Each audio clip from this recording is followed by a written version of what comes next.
This episode of Geek's Guide to the Galaxy is brought to you by Empire of Imagination, a book-length biography of Gary Gygax, co-creator of Dungeons & Dragons. Learn more at empireofimagination.com.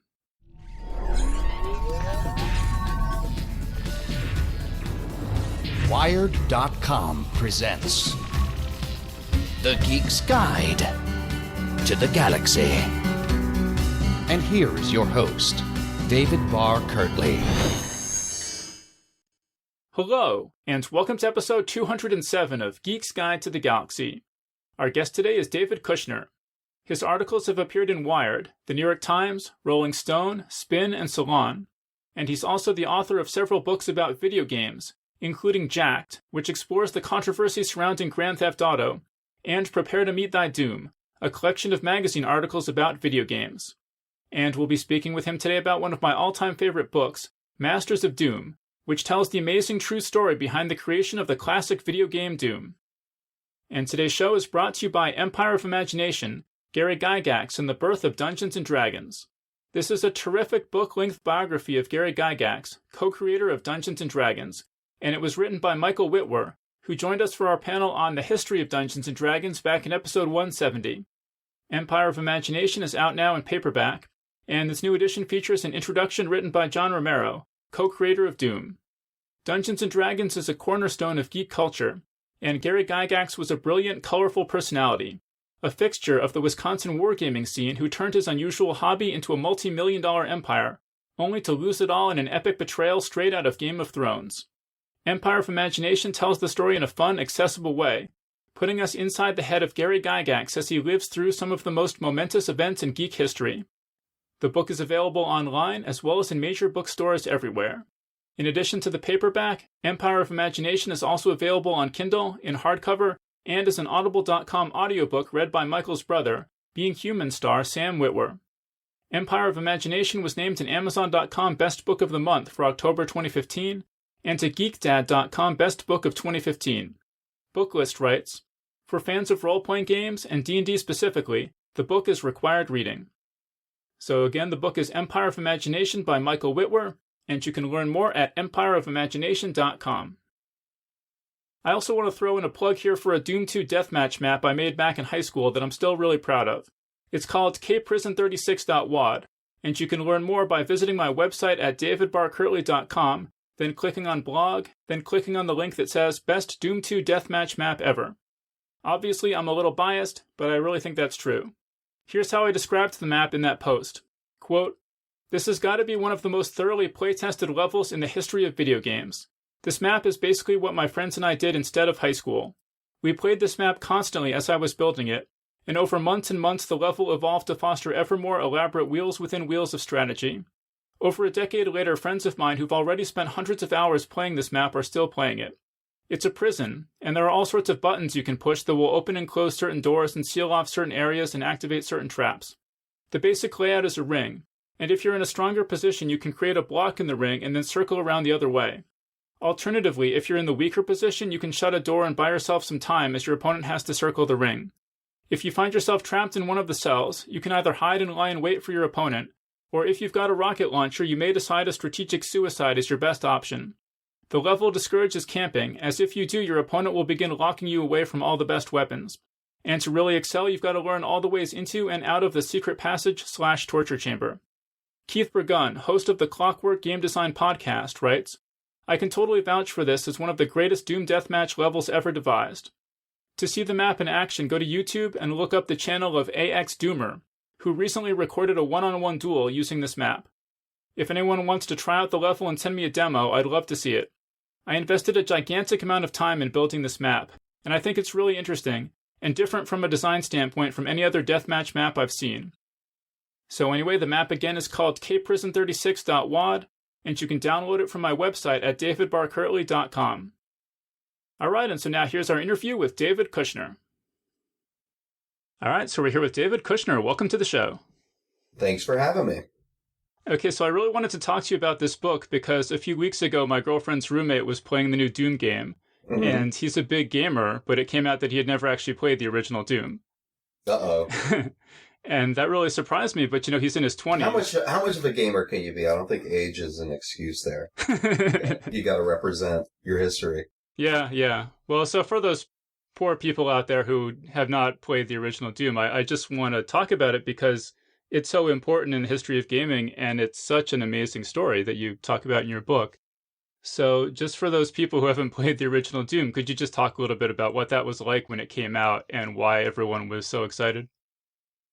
Sure. Yeah. I mean, it's hard to evoke, I guess, for modern gamers. Although, I think that every once in a while there is a new game that comes out or a new piece of music or a new TV show that really captures everyone's imagination and points, in a new direction. And that's what Doom did. At the time, if we go back in time to the early 90s, late 80s, the time that preceded Doom, you had an industry that was really very different than the one we know today. And it was an industry that was dominated by, these, kind of enigmatic, corporations who seemed to control everything. They were nicknamed the priests. These are the ones who had all the access. They had all the power. There really wasn't, a real viable way for just the average, person to break into the industry. There wasn't that avenue for independent game development like we have today, so much so you had an industry that was really dominated by, at the time, Nintendo, and this was certainly a world of games where there was no, not only was there no blood, but when you had a kind of a plumber running around, a lot of happy, puffy clouds. And, then all of a sudden rising out of a swamp in Louisiana, you had these guys who had grown up on Dungeons and Dragons and heavy metal and, movies like Evil Dead 2. And they wanted to see that sort of content in a game. So, they went about and started making games that were games that they wanted to play. And I think this was a big theme and a big point about why Doom was so successful. And also, even going beyond Doom, in the years since then, my capacity as a journalist, as a writer for magazines like Rolling Stone, I've written about companies at very early stages, like Facebook, for example. In interviewing Mark Zuckerberg in 2005, it wasn't dissimilar from talking to the id guys in the sense that, id Software being the creators of Doom and Quake, in that, what they had in common is that they were creating, something to serve a personal need, but by doing that, it had a universal appeal. So with Doom, and the games that preceded it, there were these guys who wanted to have essentially kind of like heavy metal gaming, heavy metal science fiction, blood and guts gaming. And, that's what they made. And sure enough, a lot of people wanted that, and it really just turned the industry inside out, in ways that went beyond their dreams. And, it was amazing in writing that story, writing that book, really to just realize how many firsts Doom had. It's, I think, probably unrivaled in the game industry, and it's hard to compare that even in other mediums, because not only in terms of Doom's content, but in terms of the way that they distributed it, in the way that they made it accessible to hackers and to gamers, who wanted to, modify, the experience, the death matching, the multiplayer gaming, co-op gaming, and the first-person shooter genre. All these things that we take for granted now really started with Doom and those early id Software games. Yeah, like I was talking to my girlfriend's roommate, and I was telling him when Doom came out, you had never played a game against another person who wasn't on the same screen as you, and you would just watch them go around a corner, and you have no idea where they are. Are they waiting in ambush for me? You know, it was really intense and scary, and like he couldn't even imagine that. But just the first time you saw another person on the screen walking around in front of your face. Yeah, it really is. It is one of those things that if you're old enough to have lived through it, it was completely mind-blowing just to be able to do that. And, you know, and it was one of my favorite scenes in the book actually is where, the guys, discovered what they call death matching. It wasn't really even an intention. It was sort of an afterthought. You know, there had been, I think they were working on co-op gaming but there was essentially a way early on for, I can't remember the exact number, maybe 4 people to hop on and play together. But John Romero, you know, in his own expressive and magical way, you know, described the moment of seeing Carmack's character on screen running around and then him just kind of, shooting at it and saying, this is unbelievable. I mean, and it was so fun. And it remains incredibly fun today, obviously. I mean, if you look at, you know, esports as something else. I mean, that really rose out of, I think, those early shooters and LAN parties, you know. So it was a phenomenal fountain of gamer culture. Yeah.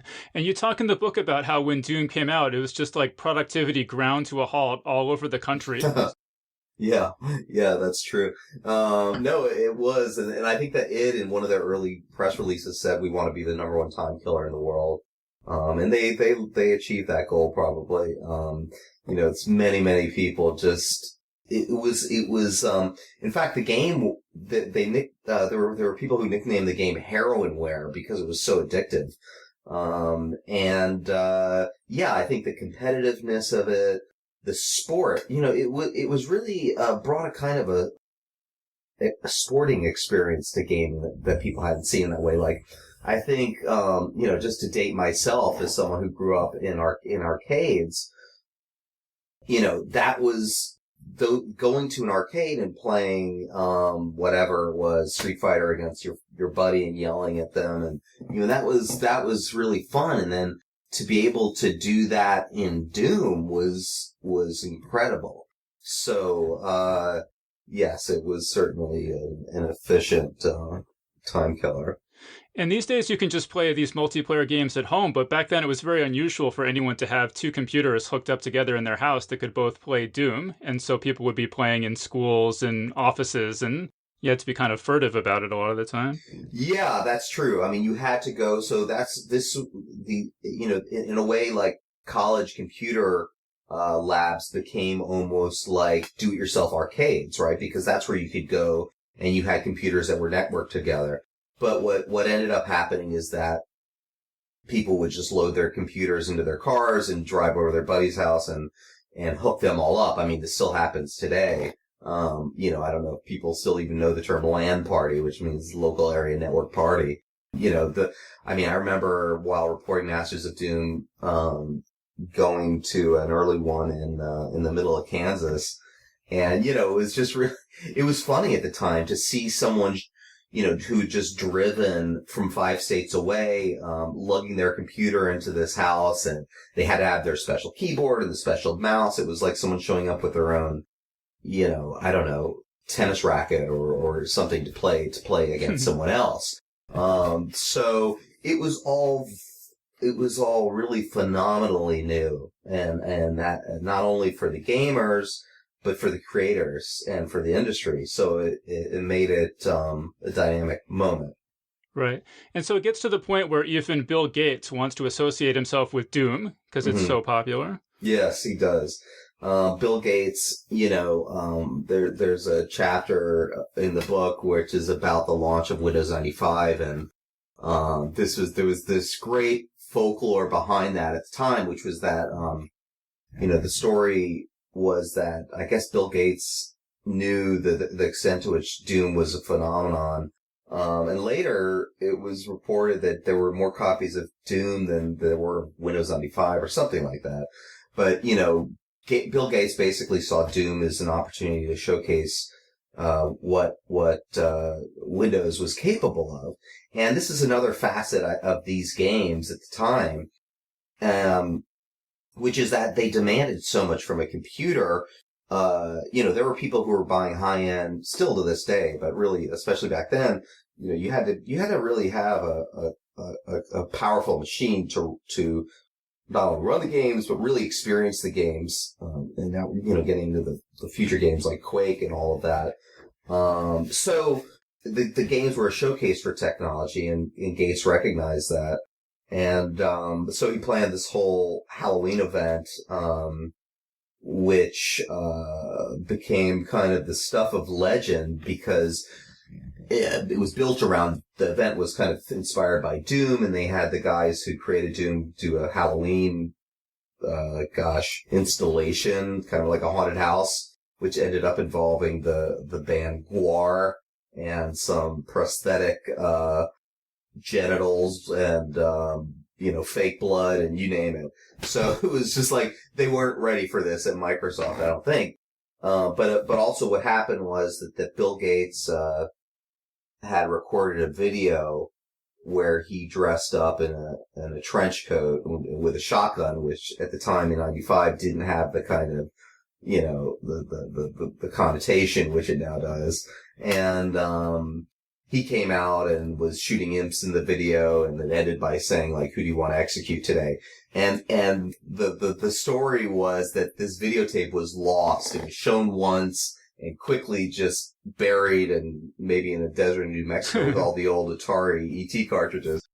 But one point of pride that I take with the writing masters of Doom, which was that after it came out, some intrepid readers, tracked down the one remaining copy of this video, and it's now on the internet for everybody to enjoy. So it is absolutely insane to watch it. It's hysterical. Yeah, I just watched that on YouTube. It's really surreal and bizarre. Yeah, unintentionally hysterical. Yeah. Okay, well, so tell us a bit about the people who made Doom, because your book focuses mostly on John Carmack and John Romero. You call them the ultimate coder and the ultimate gamer. Mm-hmm. Yeah, I mean, they were, obviously the crew at id Software was larger. There were other people, and there was never my intention to downplay the other people's contributions, but fundamentally at the heart of the story, I mean, you had this kind of yin and yang. You had Carmack and Romero, the two Johns, and, it's incredible today to look at where, John Carmack, at the time and certainly now considered, one of the best graphics programmers in the world, and hugely respected. And of course now is the chief technical officer for Oculus, VR. And, I have one chapter calling him, he was the rocket scientist and Romero was the rock star. So it was really the sort of left brain, right brain, technology and design. Romero was the guy with the long hair and really into Dokken and into blood and guts and just wanted to push the design. Carmack was the guy who was creating this incredibly, powerful, robust computer engine that could run this and could, display graphics that no one had ever seen before. I always kind of looked at the book as sort of a geek love story, about these two people coming together from similar backgrounds. I mean, they both came from broken homes. I think one of the reasons that the book is still widely read is because it's really an inspirational story. Those don't come along that often. I mean, it was really a scrappy, inspirational startup story of these two guys who, coded their way out of, a tough past to rise to the top of this nascent industry, and then ultimately have a rivalry and break apart. So the book kind of charts their whole rise and fall and split and then the kind of their legacy. Well, yeah, and there's so many things in this book that are just like so perfect you couldn't even make them up. But in terms of the backgrounds of these guys, like the book opens up with John Romero's in the arcade and his stepdad finds him. Like, tell us about that. Yeah, that, I always thought of that as sort of the birth of a superhero moment. I mean, in a way it was, the story does have like, in fact, I remember one of the reviews that the Time talked about it as almost being like a comic book. And in a way it was because, these were these, sort of skinny, nerdy boys who became these larger than life heroes. But for Romero, at the beginning, his stepfather caught him. Romero was a guy who was riding around town in California and had this top score in all the games at the arcade. And stepfather didn't want him playing. He thought games would, turn his stepson into a degenerate, and basically caught Romero playing a game and smashed his face into the machine, and ended up beating him up, and it was terrible. Really terrible abuse that Romero had to endure. But, John is a guy who just has this inexhaustible energy supply, very upbeat, positive person about gaming.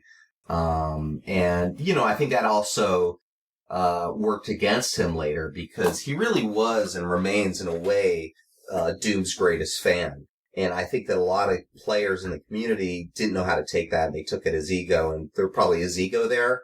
But also he genuinely was just the biggest fan of the games they were making. So that created some tension. Right. And then Carmack, too, had broken into a school to steal some computers.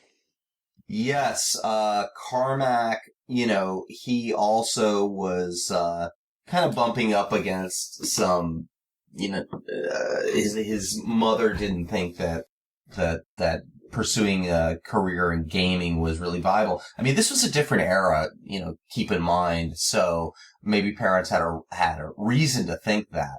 But, Carmack thought otherwise. He just wanted to, I don't know that it really was even thinking so much about his career. It's just that he wanted to make some, cool games and cool programs. So, he really wanted an Apple II and he didn't have it. His parents wouldn't get it for him.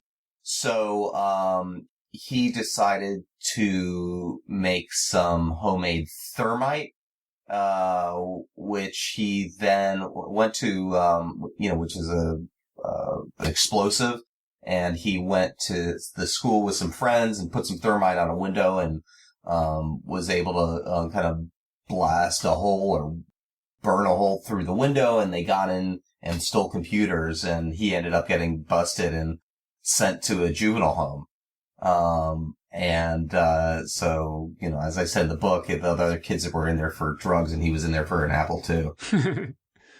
And stealing computers kind of became a bit of a theme in their careers, right? Because later on, they're all working together at this company called SoftDisk, and they want to work on a project after work, but they don't have good enough computers, so they end up kind of borrowing the work computer. Yeah, quote unquote borrowing. So they would basically take the computers to their lake house, work all night, and then bring the computers back. So, they were industrious for sure, and but then it paid off, and then they were able to make these games that they distributed on their own, and with the help of a shareware publisher. And shareware was something that, I think this is a story that says as much about business innovation as is about, technological innovation. And on the business innovation was that this idea that, you give away a little bit of something to get people to want more of it, that they'll then pay for it, and which actually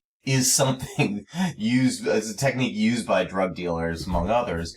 But this has actually led to this nickname heroinware, because what they did was, and again, we have to go back in time before the days of the internet, and what you would do is there would be these, you would get a floppy disk that had all kinds of programs on it. You'd pay $10 for it. And there'd be a check balancing program and maybe a horoscope program. And then there'd be a sample of this game. At the time, one of its first games, Commander Keen, And, then if you were compelled by it and you wanted to play more, then you would buy the rest. So it was shareware, and this is what they did. And it completely eliminated, there was no middleman. And so there was no retail. And, they ended up, making a ton of money. Really, I mean, so much so that, I think just, while still in their teens or certainly maybe very, very early 20s, there's the story of them, getting their Ferraris and driving up to a bank and depositing, a 7-figure check, in the drive-through. I mean, they were just, it was unheard of too. So they, in a way, they were the kind of original .com, young sort of multimillionaires too. Right. And what really has stuck with me about this book is this period you talk about where they're making Commander Keen and they're making Wolfenstein and Doom, and they're just, everything's going great. And I think the book just captures more than anything else I've ever read, just the excitement of working on something that is going to be big and that you're just in love with. Mm-hmm. Yeah. I mean, I don't know that they could have ever predicted exactly how big it was going to be, but they definitely knew that they had made something that was awesome, because it was just clear, anyone who played it. And again, I mean, I think that Romero, in a way you could almost look at John as like, he was like a great, almost like a great A&R executive at a record label. He just had an ear. He knew what made a great game. So when you had something like that, and he had that attention to detail, and then you had Carmack making this technology so that you could do death matching, so that, and I think the concession that they made to hackers was completely radical, subversive even.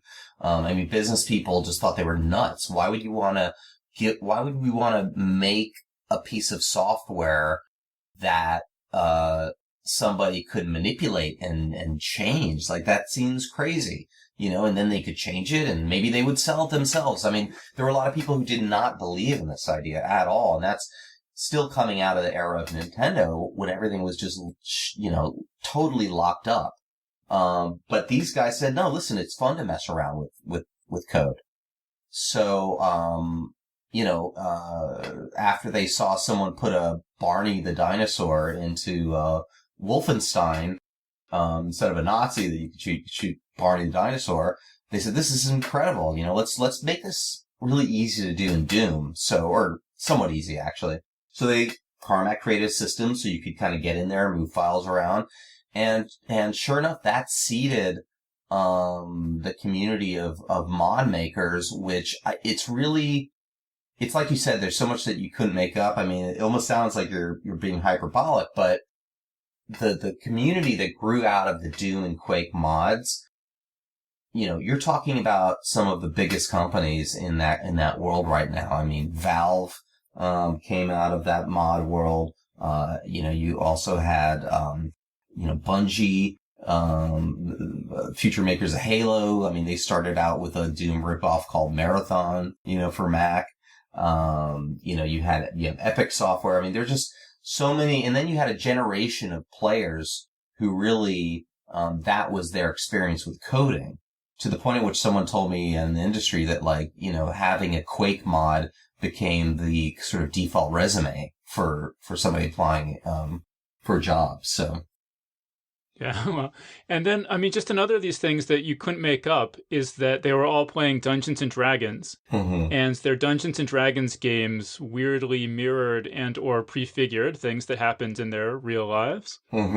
Yeah. And obviously, I mean, D&D is a cornerstone of geek culture. And this was a great example of how influential that game really was, in a whole different genre. These guys, it's interesting too, because id Never made role-playing games. You'd almost expect them to have gone on to become Blizzard or something like that. But they didn't, but they were playing these games, that were reflections of their personalities, and some of the items within the game went on to, for example, Quake was a character in their D&D campaign. The Daikatana, which was a game that Romero later put out, was a weapon in their game. So yes, they did kind of live out their fantasies and conflicts in their Dungeons and Dragons campaigns. And I think they also actually sort of played around with game design. I mean, Carmack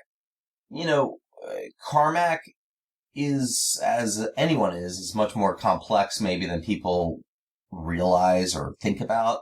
And while he is this fantastic programmer, he's also incredibly imaginative too. And I think that the D&D games that he made, he was the DM, were very elaborate. And these, so he was a creative person as well. And so, the D&D, campaigns were a way for them to sort of get their feet wet.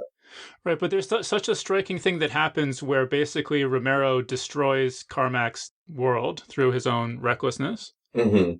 Yeah, the D&D world, which again for a non-D&D player sounds just this. We're in the far reaches of like the geek universe here, but the idea that you can destroy a D&D game, but essentially the campaign is something that has its own rules and it's its own, in a way, kind of like a virtual world that just exists in everybody's heads and maybe on paper. And Romero did violate a rule that Carmack had set up, which was basically that he summoned the demons from hell, who then destroyed the world.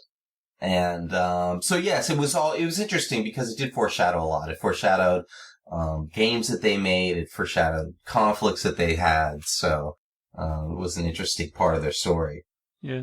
Well, so tell us about, how did you get involved in this story? How did you come to write a book about Doom?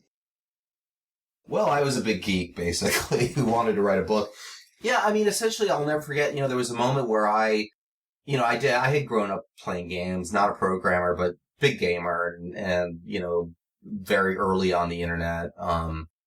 And I just, at one point walked into a Barnes & Noble and I was looking around and I saw these books on sports and film and art and politics. And then I said, where's the books on games? Because I thought that there were these incredible stories to be told. Not technical stories so much, but just these great kind of human stories. And so I did writing about, actually the very first magazine article I wrote, feature story I wrote, was about, Quake clans, like teams of Quake players. And that got me into this world. That was in the mid-90s.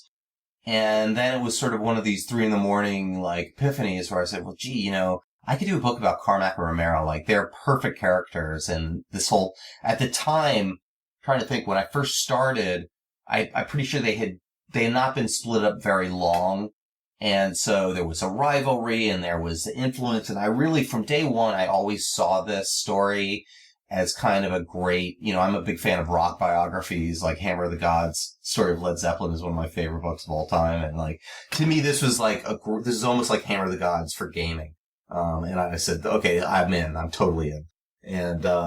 And basically just packed my bags and moved down to Dallas. And, because game developers are nocturnal, so I needed to just be there, and it was great. I don't know that you couldn't do that kind of book today, actually, so much, because it was, I had an open door to go show up whenever I wanted, and I did. And so I just hung out a lot.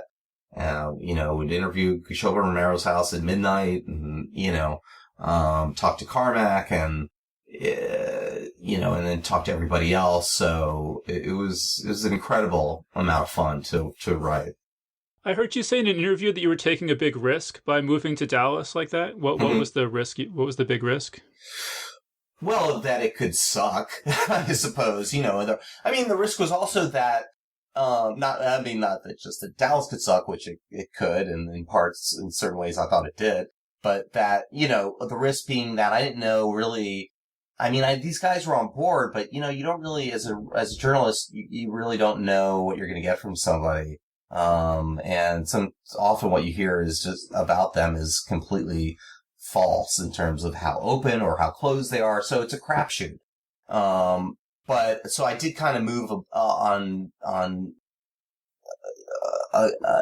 was a gamble because I could have gone down there, and a lot of people were telling me, you'll never get Carmack to say anything interesting. He's just a walking robot. And that really wasn't true. I mean, Carmack, we had great conversations.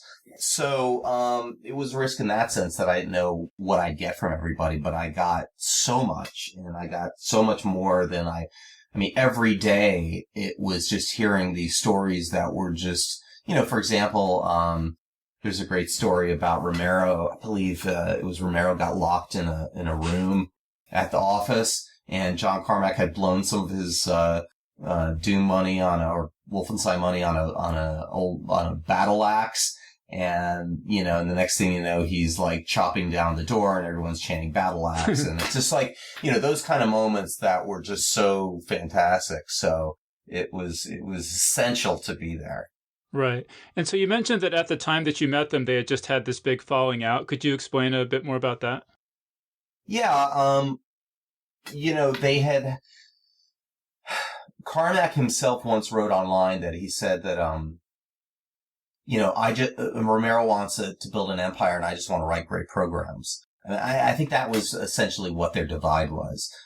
It really wasn't so much that one was better or worse or right or wrong. It was just different ambitions.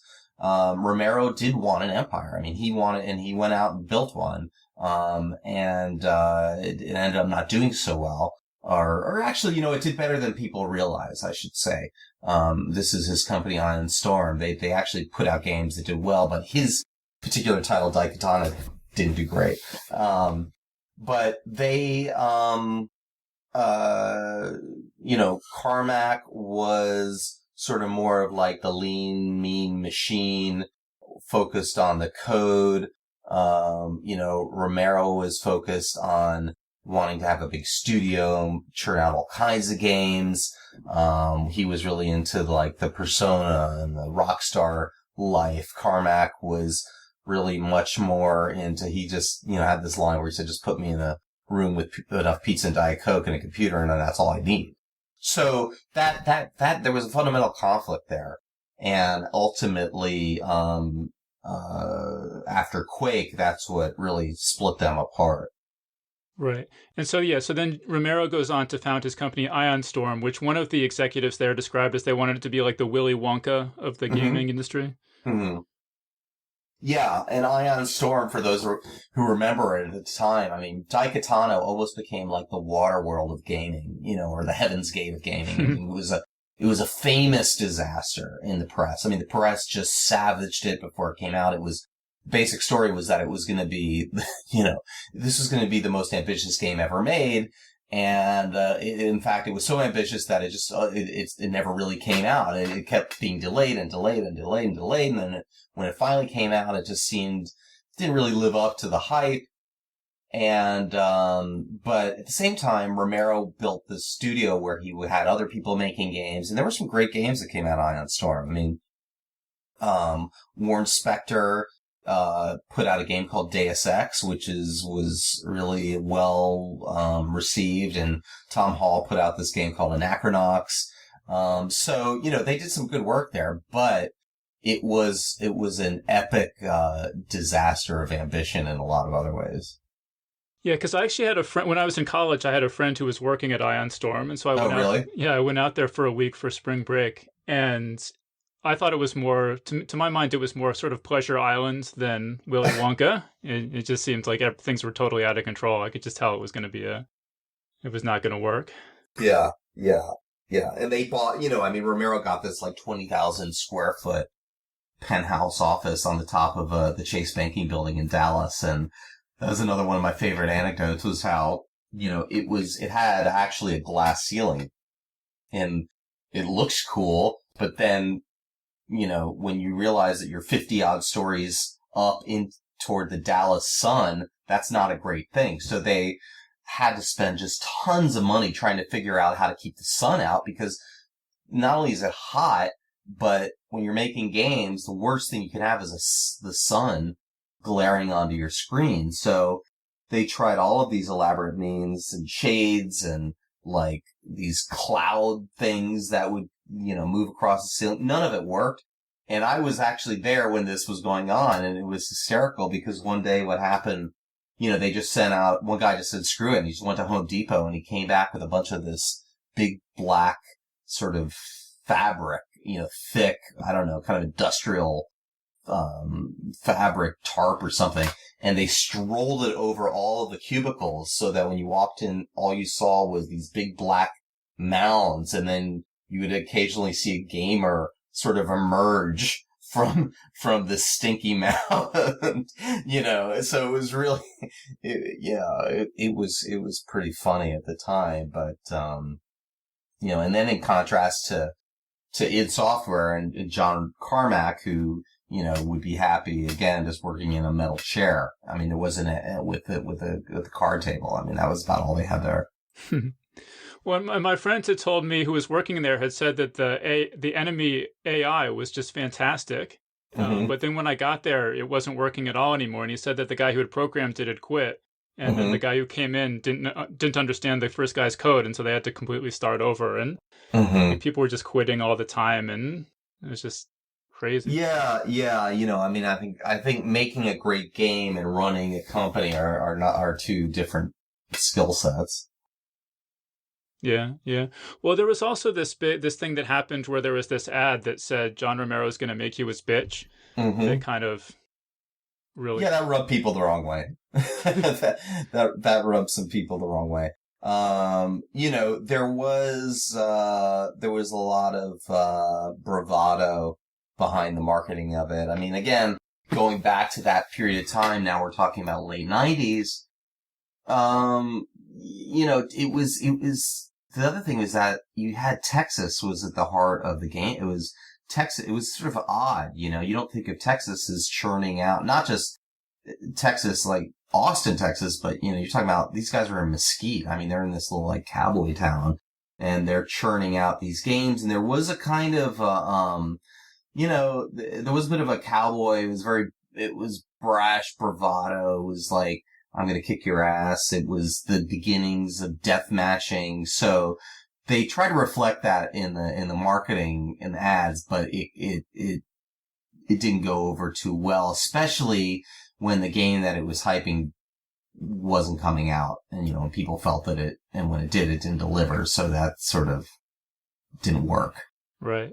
And so your book kind of ends with Ion Storm imploding and Carmack getting ready for Doom 3. And so then what was the response to the book? Like, what did people think about it?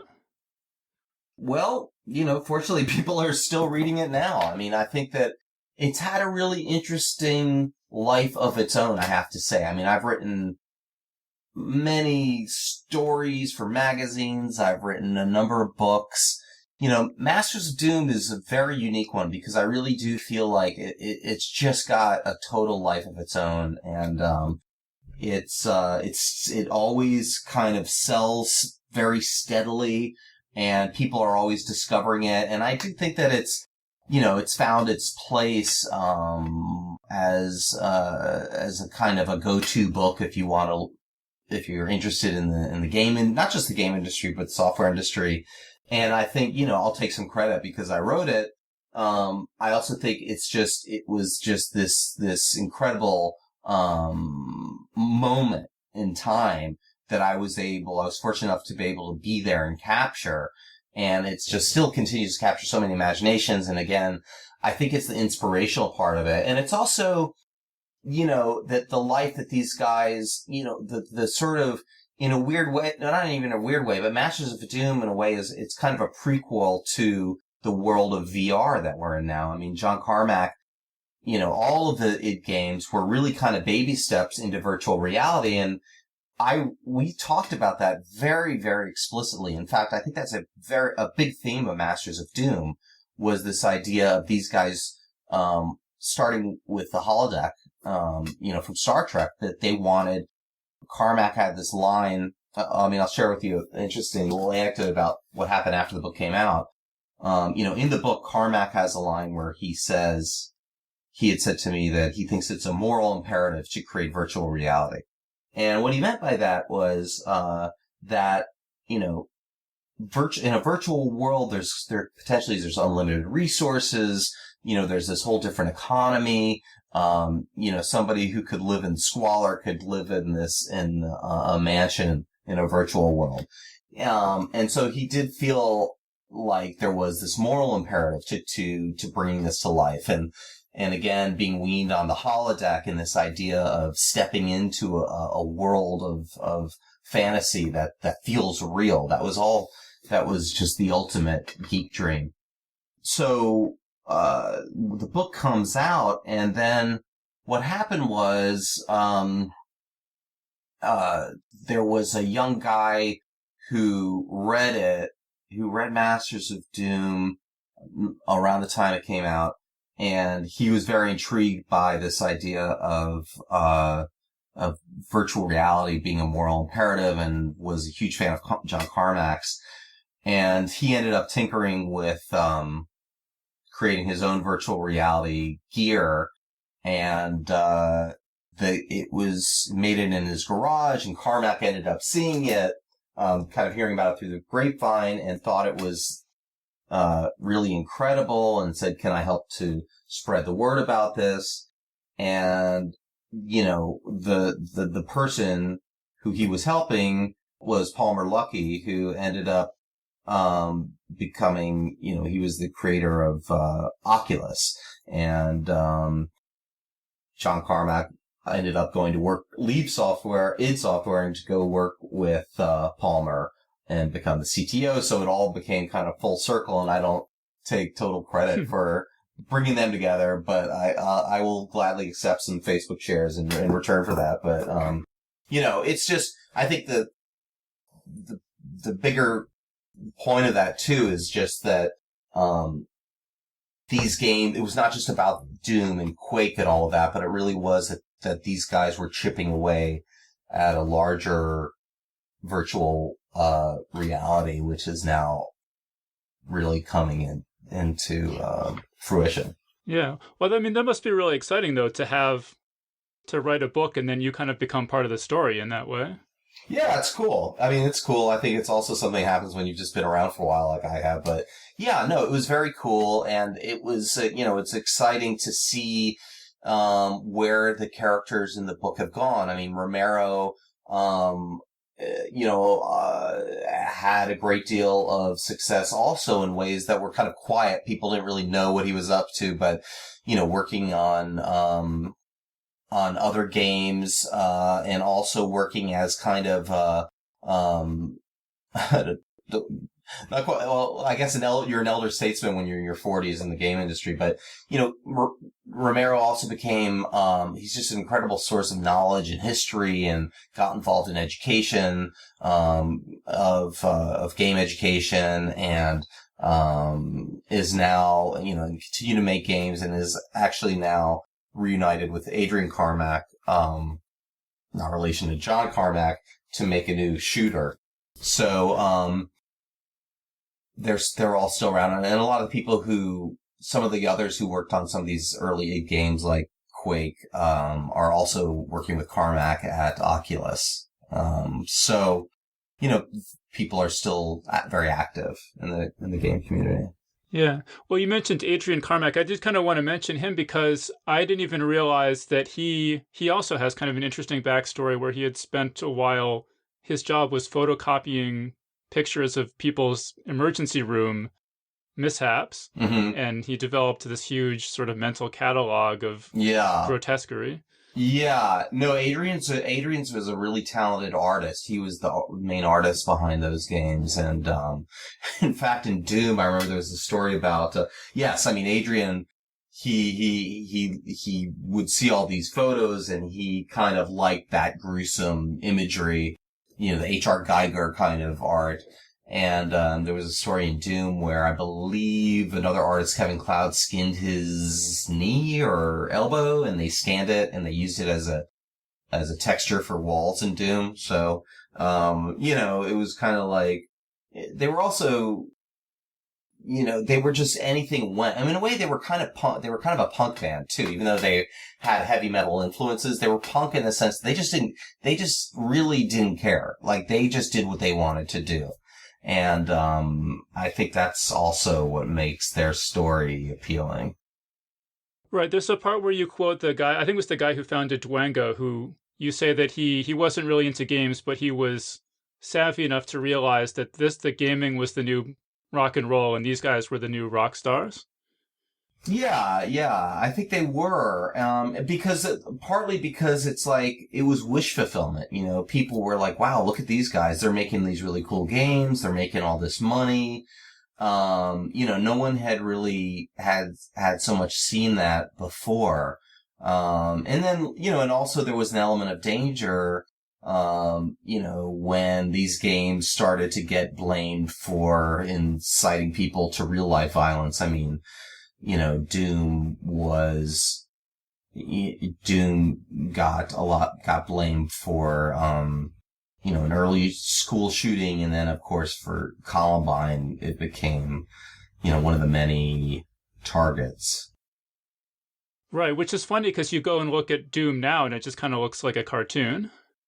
Well, I think it always did. I mean, I think in the sense of, of it being like rock and roll, I mean, it was a bit of a generation gap where you had people who never played it, didn't really know anything about it other than that the name was called Doom and there were like, demons in it. And so they, Doom just like D&D and just like, Judas Priest got a lot of the blame for, destroying the fabric of youth culture. But now that all seems, I think, pretty silly. I think that as gamers have kind of grown up and taken over, people don't, it's like they used to worry about Elvis Presley, showing his from the waist down on TV dancing, destroys people's minds. So I think we've figured that's not such an issue. Well, it's funny because in the book you quote these congressmen talking about Doom and describing the game, and they'll say stuff like, in Quake, the most powerful weapon is the chainsaw, and you get the most points for using it, and the stuff that it's clear that they never played the game, and like, where are they even getting these details from? Mm-hmm. Yeah.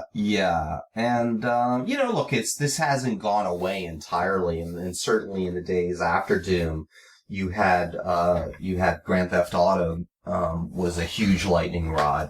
But again, I think that this is a pattern that repeats itself, something that's new, something that's sort of coming out of youth culture. People don't understand it. They're afraid of it. And then it becomes normalized. So, Doom fulfilled that role for a while, certainly. Well, yeah. And speaking of Grand Theft Auto, you actually wrote a book about Rockstar Games as well.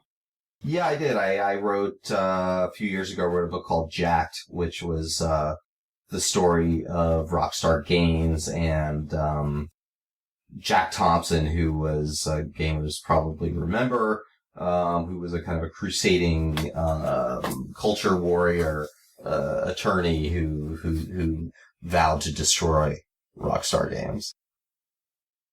Yeah, but obviously, he didn't succeed. Didn't succeed. No. Yeah. And then you also have another sort of new audiobook out that I really enjoyed as well, called Prepare to Meet Thy Doom, which is also video game related articles. Yeah, no, thanks. Yep, and it's read by Will Wheaton, who actually also reads the audiobook version of Masters of Doom, which, if you're into audiobooks, I highly recommend it because he's really funny and he actually takes on the different voices and everything. But yes, the Prepare to Meet Thy Doom is a collection of my game stories read by Will Wheaton, and it also includes sort of a update epilogue to Masters of Doom, catching up with I caught up with Romero and Carmack and sort of brings it up to the present day. Right. It was funny, like Will Wheaton does all these voices, like he does a Clinton impersonation and stuff like that. Mm-hmm. And one review I read noticed, which is completely true, is that he's so excited at some parts reading Masters of Doom. Like, you can hear it in his voice. He almost can't contain his enthusiasm. Oh, listen, man, I was so psyched to have him do it. I think he's great. So, yeah, it was very cool. Right, and so and you still, I guess, do you still keep in touch with Romero and Carmack, or what's that like? Yeah, I do now and then. I do, and I spoke with him not long ago for this update that I did, and I've got a soft spot for this one because it was my first book, and I hear from people constantly about it, and some really amazing stories, like the guy, one of the co-founders of Reddit, basically wrote a whole blog about how Masters of Doom was the book that inspired him to start Reddit. And I love hearing that. I love hearing it. Really just, what I love about it is that people get fired up. I mean, I think that's the biggest comment that I hear, like you said about Will Wheaton. There's just something really inspirational in this story and very energizing to people to kind of, to go do whatever they want to do. So I really enjoy that response in particular. Very gratifying.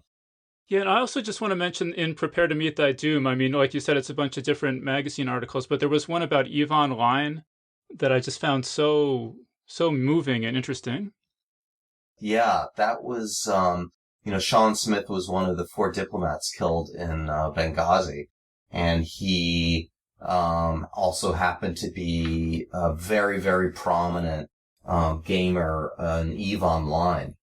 And so that was a story that kind of looked at his dual lives of diplomacy, because he was kind of a diplomat in the world of EVE and also in real life, and just tragically died in Benghazi. Not only that, but as they were being attacked, he was actually online with some of his gamer friends and was chatting with them. So, that's a heartbreaking story.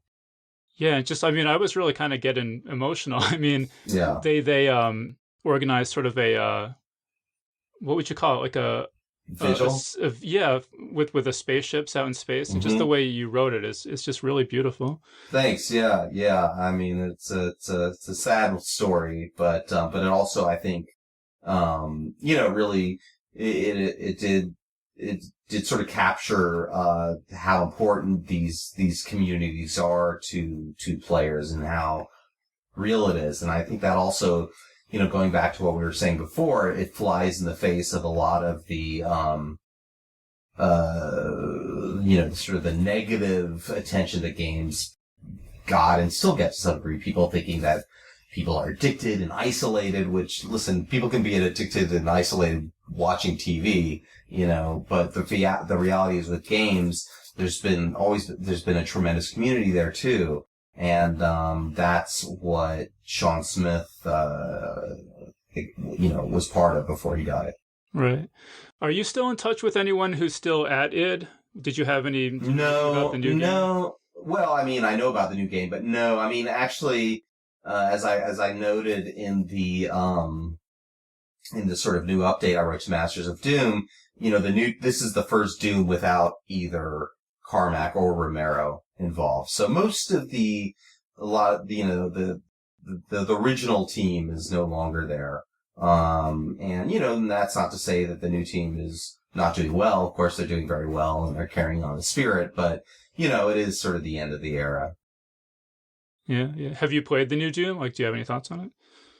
Yeah, it's fun. I mean, I enjoy it, but, it's, I don't know, it's a little hard for me to, I'm kind of like, when it comes to music too, I'm super nerdy. Like, I'm real loyal to, like, the fact that the Pixies don't have Kim Deal playing bass anymore. As much as I'm a huge fan of the Pixies, like, it's not the Pixies anymore for me. So maybe there's a little bit of that in me when it comes to Doom, but, I still appreciate it, and I could see, a lot of people really are enjoying it out there. Yeah. It's kind of like I still feel that way about, like, nothing's ever been the same for me since Doom 2. Everything that they've added since then is just rocket jumping. Who needs it? Yeah, I mean, one could say that, one could certainly say that. And, but,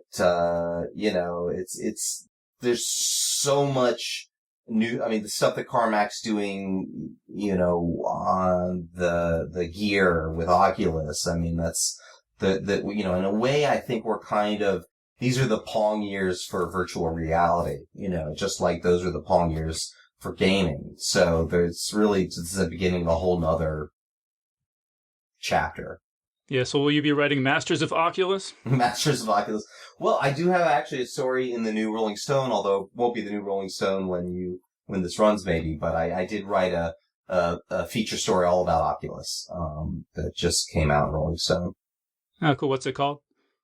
It's called Will Virtual Reality Change Your Life or something like that.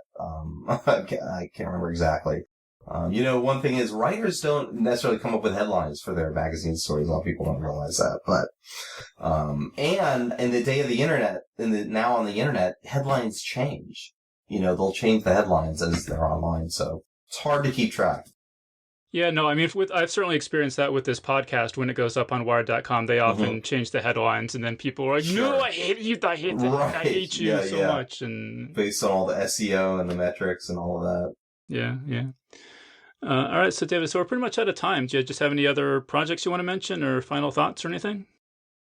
Well, no, just thanks for having me on. Thanks to everybody who has read Masters of Doom and who, keep telling your friends to read it. And it was fun talking to you. Yeah. All right. So we've been speaking with David Kushner. I highly recommend Masters of Doom, one of my all-time favorite books. So David, thank you so much for joining us. Thanks for having me. And that was our interview. So big thanks again to David Kushner for joining us on the show. Big thanks as well to Isabel Thomas, who just signed up this week to support us on Patreon. Geek's Guide to the Galaxy is made possible thanks to support from listeners like you. So if you enjoy the show and want it to continue, please sign up to give us $1 or $2 per episode over at patreon.com/geeks. And if you'd rather make a one-time or fixed monthly contribution, you can do that via PayPal over at geeksguideshow.com/crowdfunding. So big thanks again to everyone who's contributed. We really appreciate it. I'd also like to thank our sponsor for today's show, Empire of Imagination by Michael Whitwer. Learn more over at empireofimagination.com. All right, so that was our show. So thanks to everyone for listening, and we'll see you next time. The Geek's Guide to the Galaxy is a production of Wired.com.